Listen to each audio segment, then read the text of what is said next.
Кармаскалинском районе продолжается конкурс «Трезвое село», стартовавший в республике по инициативе Всемирного Курултая Башкир, направленный на пропаганду трезвого образа жизни, выявление и поощрение поселений, в которых ведется работа по профилактике алкоголизма.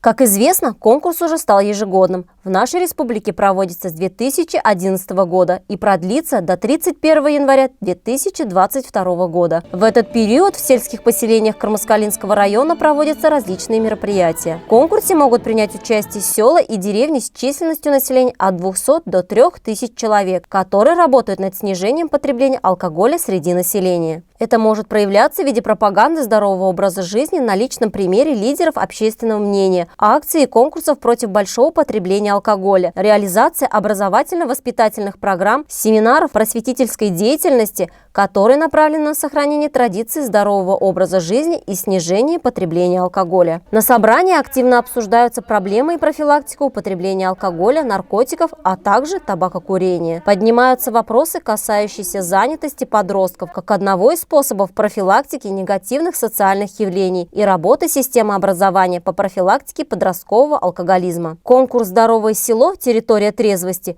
проводится в рамках регионального проекта «Укрепление общественного здоровья», входящего в национальный проект «Демография».